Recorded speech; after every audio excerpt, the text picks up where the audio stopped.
Dere batlar, boçigidler meydanı duyuyor, müxənnet şərindən tökülen qandır. Ya Əli isminə aləm qurbandır, əvvəlinci imamım Şah-ı Mərdandır, ikinci imamı xəbər aldım. Kəbə qapısında qəndil asandır, behişlər izvana qədəm basandır. Susuz cügərlərin zəhri kəsəndir, ikinci imamım İmam Həsəndir, üçüncü imamı xəbər aldım. Oxudum ey Qur'anı, açıldı zehnim, İlahim Kərbəlaya vardı meylim. Susuz can veribdir nur eyniyem, üçüncü imamım İmam Hüseyindir, dördüncü imamım xəbər aldım. Əzizim xələfim, külli sacidim, dan içindən din gizləyər qaibiyəm. Hakkın kelamıdır, hakkın kelamıdır gün kimi mübin. Dördüncü imamım Zeynül Abidin, beşinci imamini xəbər aldım. Ariflərin məclisdə əyləşər ağır, müşkülə düşməmiş Allahı çağır. Allah özüdür her şeye qadir. Beşinci imamım Muhammed Baqir, altıncı imamım xəbər aldım. Əlimdə olurdur alemi hain, huzur-i pakinə alilər layin. Edib diyor dininin ümmətə şahin, edibdir dininin ümmətə şahin. Altıncı imamım Cafer-i Sadiq, altıncı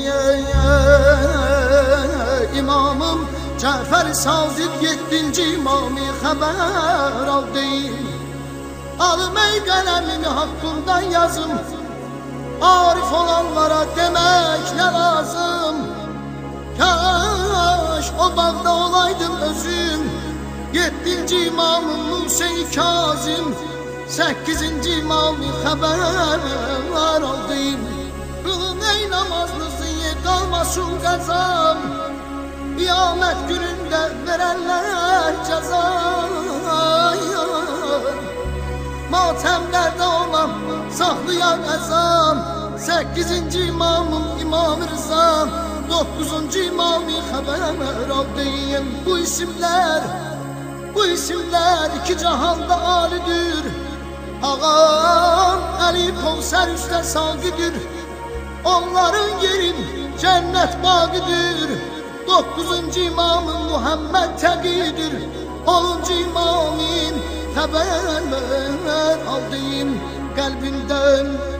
Qəlbimdən Həsənlə Hüseynin dağıyım, əfsədir ibadət hər səhər çağıyım.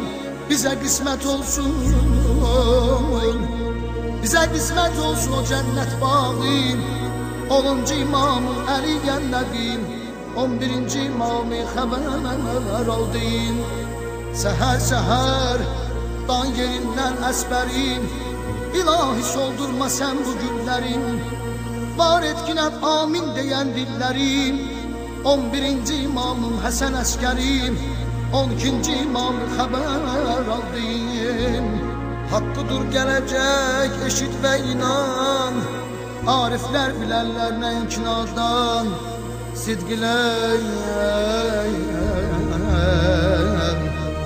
Sidqilə çağırsın onu dost tutan.